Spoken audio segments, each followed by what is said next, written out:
معزز سامعین اکرام و خواتین و حضرات، السلام علیکم ورحمۃ اللہ وبرکاتہ۔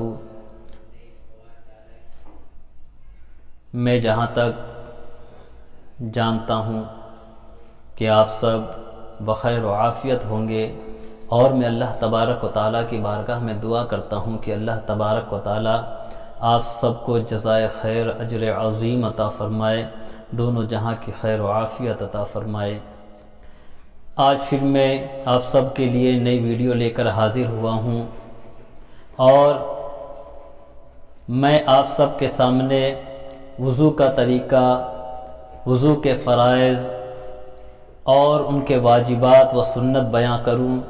آئیے اس سے پہلے ہم آج کی ویڈیو میں تیمم کے بارے میں جانیں گے کہ تقریباً بہت سارے ایسے لوگ ہیں، 90% یا 80% لوگ ایسے ہیں جنہیں تیمم کے بارے میں جانتے ہی نہیں، اگر جانتے ہیں تو اس کا طریقہ نہیں معلوم ہے۔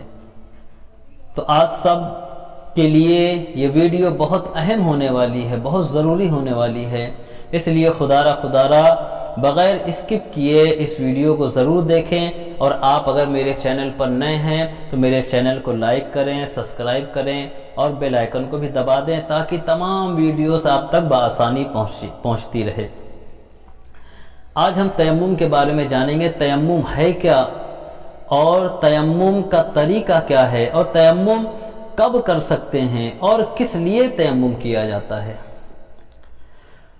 اعوذ باللہ من الشیطان الرجیم، بسم اللہ الرحمن الرحیم۔ سوال، تیمم کرنے کا طریقہ کیا ہے؟ پہلے ہم تیمم کرنے کا طریقہ جانیں گے کہ صحیح طریقہ تیمم کا کیا ہے۔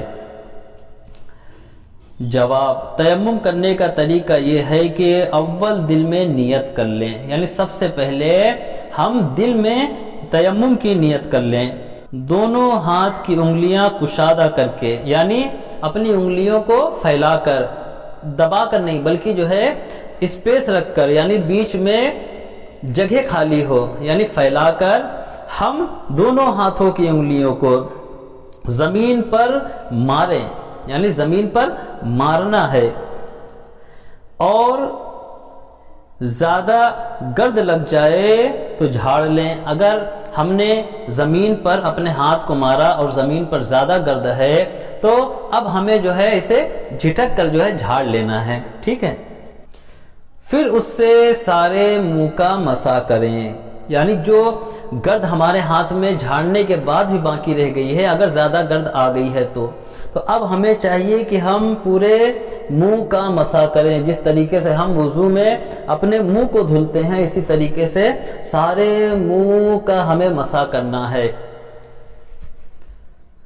پھر دوبارہ دونوں ہاتھ زمین پر ماریں، انگلیاں کشادہ ہوں، دھیان رکھیں۔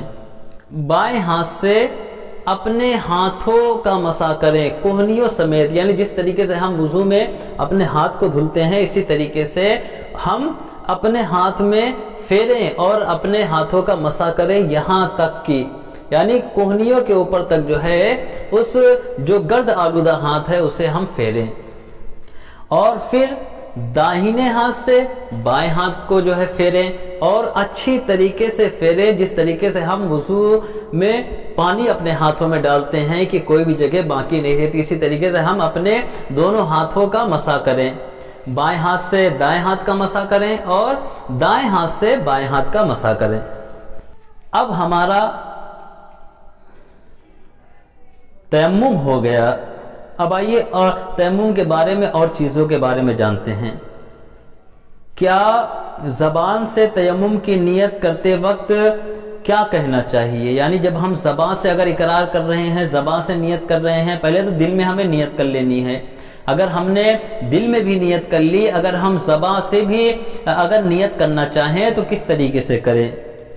جواب، یوں کہیں، نویت ان اتیمم تقربا الی اللہ تعالی۔ اب سوال، تیمم کا یہ طریقہ وضو کے لیے ہے یا غسل کے لیے؟ یعنی جو ہم تیمم کر رہے ہیں اس کا جو طریقہ ہے وہ کیا ہم غسل کے لیے کریں یا پھر جو ہے وضو کے لیے کرے یا پھر جو ہے دونوں کے لیے کرے؟ تو دیکھیے جواب، تیمم کا یہی طریقہ وضو اور غسل دونوں کے لیے ہے کہ اگر آپ جو ہے ناپاکی کی حالت میں ہیں اور آپ پانی پر قدرت نہیں رکھتے، انشاءاللہ وہ آپ آگے جانیں گے، پہلے اتنی بات سمجھ لیجئے کہ پانی پر قدرت نہ ہو تبھی ہم وضو اور غسل کے لیے تیمم کرتے ہیں۔ اور یہ طریقہ جو ہے اگر ہم پاک صاف ہیں، ہے نا، ہمارا وضو نہیں ہے، پانی پر قدرت نہیں ہے، تو تب بھی ہم تیمم کریں گے، چاہے غسل ہو اور چاہے وضو ہو، دونوں کے لیے ہمیں تیمم کرنا ہوگا۔ سوال، اگر وضو اور غسل دونوں کا تیمم کرنا ہو تو ہر ایک کے لیے الگ الگ تیمم کرنا پڑے گا یا ایک ہی تیمم دونوں کے لیے کافی ہوگا؟ اگر ہم پاک صاف نہیں ہیں، یعنی ہماری طہارت ٹوٹ چکی ہے اور ہم بے وضو بھی ہیں، کیونکہ جب تک ہمارا غسل نہیں ہوگا تب تک وضو بھی نہیں ہوگا۔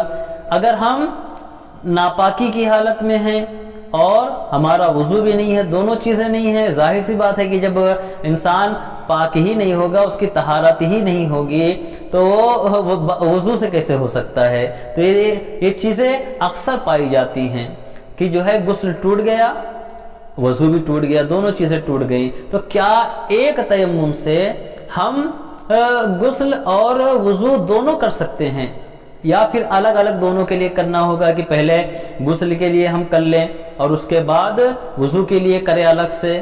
تو دیکھیں جواب سنیے، دونوں کے لیے ایک ہی تیمم کافی ہے۔ سبحان اللہ، یعنی کہ ہم نے اگر ایک بار تیمم کر لیا اور ہم با طہارت ہو گئے، یعنی تیمم کر کے پاک ہو گئے، تو اب ہمیں دوسرا تیمم وضو کے لیے کرنے کی ضرورت نہیں ہے، بلکہ ایک ہی تیمم دونوں کے لیے کافی ہے۔ اب سوال، تیمم میں کتنی باتیں فرض ہیں؟ یہ بھی جاننا ہمارے لیے بہت ضروری ہے کہ جب تک ہم فرض نہیں جانیں گے تو نہ ہی ہمارا تیمم ہوگا، نہ ہی ہمارا غسل ہوگا اور نہ ہی ہمارا وضو ہوگا۔ تیمم میں 3 باتیں فرض ہیں، اسے ذہن نشین کر لیجئے گا، اور تیمم کرتے وقت یہ باتیں ہمیں یاد ہونی چاہیے۔ نیت کرنا، اور جیسا کہ میں آپ سب کو بتا دوں نیت کرنا اصل ہے کیا؟ نیت کرنا اصل جو ہے دل کے پکے ارادے کا نام ہے، کہ اگر بندے نے دل میں نیت کر لی، زبان سے نہیں کی، تب بھی جو ہے نیت ہو جائے گی، لیکن نیت شرط اور فرض ہے، یاد رکھیے گا۔ جیسا کہ آپ سب نے اس سے پہلے سنا کہ جو ہے پہلے دل میں نیت کر لیں اور پھر زبان سے اگر اقرار کرنا چاہیں، زبان سے اگر جو ہے پڑھنا چاہیں تو کیا پڑھیں وہ میں آپ سب کو بتا چکا ہوں۔ پورے منہ پر ہاتھ پھیرنا یہ بھی فرض ہے، یعنی ہم جب گرد پر ہاتھ ماریں گے اور زیادہ دھولے ہم جھٹک کر جو ہے پورے منہ کا مسح کریں گے، جس طریقے سے ہم وضو میں اپنے چہرے کو دھوتے ہیں، اسی طریقے سے پورے چہرے میں مسلنا ہے، یعنی اس طریقے سے جو ہے مسح کرنا ہے پورے چہرے کا، ٹھیک ہے؟ کوئی بھی جگہ جو ہے ہمارے چہرے میں باقی نہیں رہنی چاہیے، یہ بھی فرض ہے، تو اس کا خاص خیال رکھیں۔ پھر دونوں ہاتھوں کا کوہنیوں سمیت مسح کرنا، ٹھیک ہے؟ یعنی جیسا کہ میں بتایا کہ جو ہے اپنے ہاتھوں کا مسح کرنا، یعنی پھیرنا ہے اپنے ہاتھوں میں، جس طریقے سے ہم وضو میں پانی کو لے کر اپنے ہاتھوں میں پھیرتے ہیں، ایک بھی جگہ ہماری کوہنیوں تک باقی نہیں رہتی، اسی طریقے سے ہمیں پورے دونوں ہاتھوں کا مسح کرنا ہے، اور یہ فرض ہے۔ نیت کرنا، چہرے کا مسح کرنا، اور تیسرا دونوں ہاتھوں کا مسح کرنا کوہنیوں سمیت، یہ 3 فرائض ہیں تیمم کے۔ اور اگر کسی نے اپنی انگلی میں انگوٹھی کو پہنا ہوا ہے تو اب اس کا کیا حکم ہے کہ اگر اس نے انگوٹھی اپنی انگلی میں پہنی ہے تو اسے ہٹا کر جو ہے اس کے نیچے بھی جو ہے اپنے ہاتھ کو پھیرنا، اگر وہ جگہ باقی رہ جائے گی تو ہمارا تیمم نہیں ہوگا. یاد رکھیں بہت سارے لوگ ہیں جو انگوٹھی پہنتے ہیں، ان سب کو چاہیے کہ جب بھی تیمم کرے تو اسے آگے پیچھے کر کے اس جگہ کا اور اپنی انگلیوں کا بھی مسح کرے. اور عورت اگر چوڑی یا زیور پہنے ہو تو اسے ہٹا کر ہر حصے پر ہاتھ پھیرنا بھی فرض ہے. اب سوال، کن چیزوں سے تیمم کرنا جائز ہے؟ یہ بھی ہمارے لیے جاننا بہت ضروری ہے. پاک مٹی، ٹھیک ہے، جہاں غلاظت نہ پڑی ہو، کوئی گندگی نہ ہو.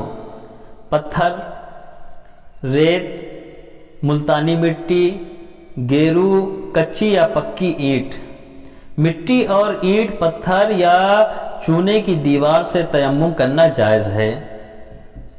تو آپ یاد رکھیں پاک مٹی سے بھی تیمم کر سکتے ہیں، پتھر وغیرہ سے بھی تیمم کر سکتے ہیں، ہے نا، ریت سے بھی جو ہے ہم تیمم کر سکتے ہیں. ملتانی مٹی اور گیرو، کچی یا پکی اینٹ، جیسا کہ جو ہے آج کل گھر بنانے میں جو ہے پکی اینٹوں کا استعمال ہوتا ہے، اس سے بھی ہم تیمم کر سکتے ہیں.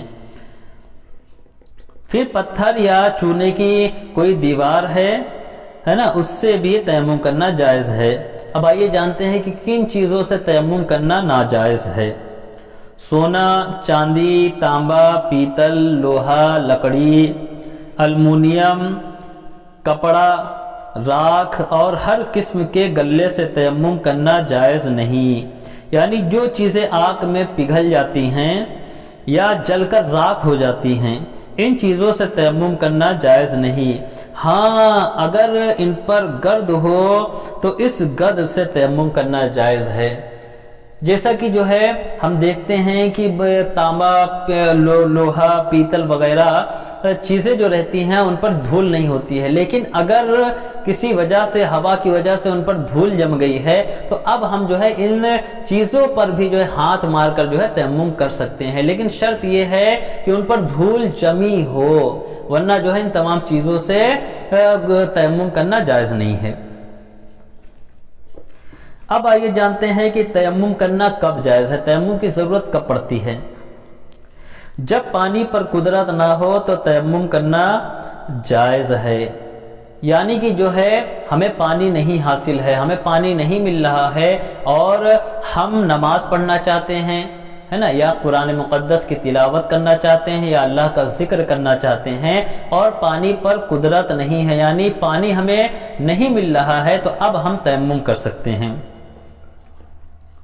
اب آئیے جانتے ہیں کہ پانی پر قدرت نہ ہونے کی کیا صورت ہے. یعنی کہ پانی کی مقدار کیا ہے اور پانی کتنی دور تک جو ہے نہ ملے تو تیمم کر سکتے ہیں. اور اگر ہمیں معلوم ہے کہ اتنے کلومیٹر میں، اتنے میل پر جو ہے پانی موجود ہے تو اب جو ہے ہمیں وہاں تک جانا ہوگا. ٹھیک ہے، تو آئیے جواب جانتے ہیں. پانی پر قدرت نہ ہونے کی صورت یہ ہے کہ ایسی بیماری ہو کہ وضو یا غسل سے اس کے زیادہ ہو جانے کا صحیح اندیشہ ہو. یعنی کوئی بیمار شخص ہے جو اٹھنے کی طاقت نہیں رکھتا یا پانی کی وجہ سے شدید بیمار ہو جائے گا اور صحیح اندیشہ ہو کہ واقعی میں جو ہے بیمار ہی ہو جائے گا، یا ایسے مقام پر موجود ہو کہ وہاں چاروں طرف 1.5 کلومیٹر تک پانی کا پتہ نہ ہو. یعنی ایک تو بیمار کا ہو گیا کہ ایسا بیمار شخص ہے جو نہا لے گا تو مر جائے گا، یا اتنا زیادہ بیمار ہو جائے گا کہ جو ہے پھر وہ کسی لائق نہیں رہے گا، نہ نماز پڑھ سکے گا نہ قرآن پڑھ سکے گا. اگر اتنا زیادہ بیمار ہے اور پانی کی وجہ سے اس کی بیماری میں اضافہ ہو سکتا ہے اور صحیح اندیشہ ہونا چاہیے، تب وہ تیمم کر سکتا ہے. اور اگر ایسے جنگل و بیاباں میں پہنچ گیا کہ یہاں ہم کبھی کبھی جو ہے ایسے علاقوں میں پہنچ جاتے ہیں جہاں پانی نہیں ہوتا ہے، وضو غسل کرنے کے لیے تو چھوڑیے پینے کے لیے پانی نصیب نہیں ہوتا ہے، ایسا بھی جو ہے وقت آ جاتا ہے. تو اگر ایسے مقام پر پہنچ گیا کہ 1.5 کلومیٹر چاروں طرف، پورا پچھم اتر دکھن چاروں طرف اگر پانی 1.5 کلومیٹر تک موجود نہ ہو تو اب وہ شخص جو ہے تیمم کر سکتا ہے اور نماز پڑھ سکتا ہے.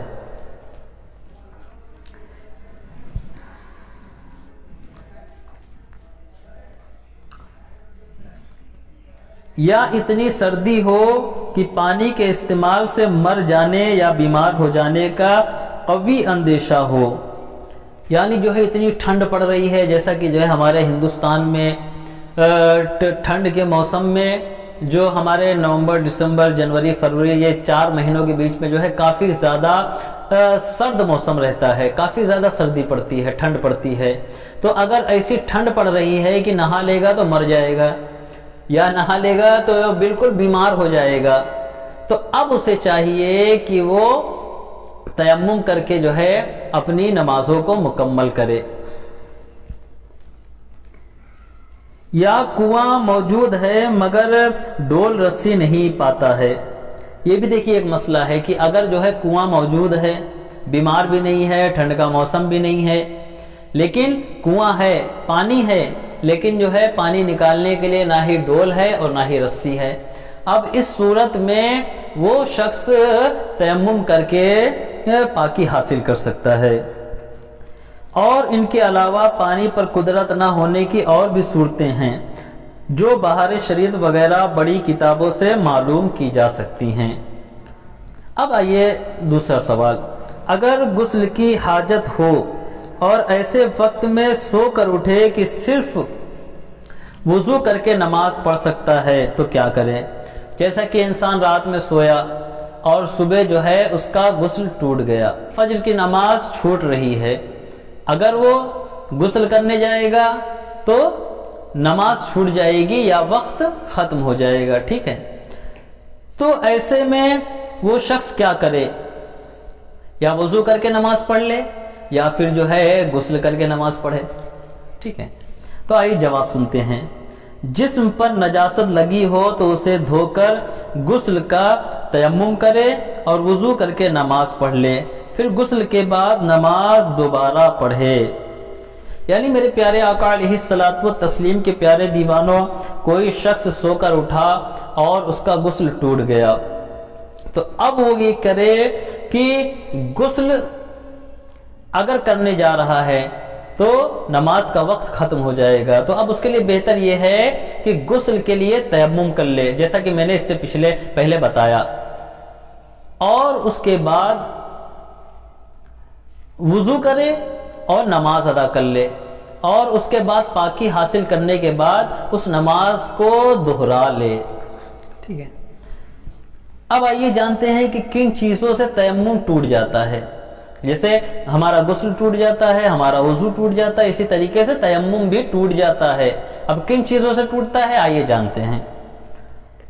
جواب، جن چیزوں سے وضو ٹوٹتا ہے یا غسل واجب ہوتا ہے ان سے تیمم بھی ٹوٹ جاتا ہے، علاوہ ان کے پانی پر قدرت ہو جانے سے بھی تیمم ٹوٹ جاتا ہے۔ یعنی میرے پیارے آقا علیہ الصلوۃ والتسلیم کے پیارے دیوانوں، جو باتیں غسل اور وضو میں پائی جاتی ہیں ان سے جو وضو اور غسل ٹوٹ جاتا ہے، انہی چیزوں سے تیمم بھی ٹوٹ جاتا ہے۔ اور تیمم کی ایک اور صورت ہے کہ اگر آپ 1.5 کلومیٹر میں جو ہے آپ کے ارد گرد پانی نہیں ہے اور آپ نے تیمم کر لیا، ٹھیک ہے، اگر آپ آگے گئے، اگر آپ کو پانی مل گیا تو پانی ملتے ہی آپ کا تیمم ٹوٹ جائے گا۔ تو میرے پیارے آقا علیہ الصلوۃ والتسلیم کے پیارے دیوانوں، میں امید کرتا ہوں کہ آپ کو تیمم کا طریقہ اور اس کے فرائض اور مسائل سب سمجھ میں آ گئے ہوں گے، تو آپ سب بھی جو ہے تیمم کے بارے میں جانیں اور اپنے دوستوں کو بھی بتائیں کہ یہ اہم مسئلہ ہے کہ لوگ وضو اور غسل نہ ہونے کی وجہ سے جو ہے تیمم بھی نہیں کرتے ہیں اور نمازوں کو فوت کر دیتے ہیں، یعنی چھوڑ دیتے ہیں، اور جب پاکی حاصل ہوتی ہے تو پڑھ لیتے ہیں، وہ بات الگ ہے۔ لیکن جو ہے بہتر یہ ہے کہ اگر ہماری نماز قضا ہو رہی ہے اور ہم پانی پر قدرت نہیں رکھتے، ہمارے ارد گرد پانی موجود نہیں ہے، تو ہم سب کو چاہیے کہ ہم تیمم کریں اور تیمم کر کے نماز ادا کر لیں۔ تو آئیے اللہ عز و جل کی بارگاہ میں دعا کرتا ہوں کہ اللہ عز و جل ہم سب کو کہنے سننے سے زیادہ عمل کرنے کی توفیق عطا فرما، ہم سب کے تمام گناہ صغائر و کبائر کو معاف فرما، ہم سب کو علم نافع عطا فرما، ہم سب کو دونوں جہاں کی خیر و عافیت عطا فرما، ہم سب کو قرآن و حدیث کے مطابق اپنی زندگیوں کو گزارنے کی توفیق نصیب فرما، ہم سب کو اس دنیا میں جب تک رکھ ایمان کے ساتھ رکھ، جب بھی اس دنیا سے اٹھا ایمان کے ساتھ اٹھا۔ وما علینا الا البلاغ المبین۔ السلام علیکم ورحمۃ اللہ وبرکاتہ۔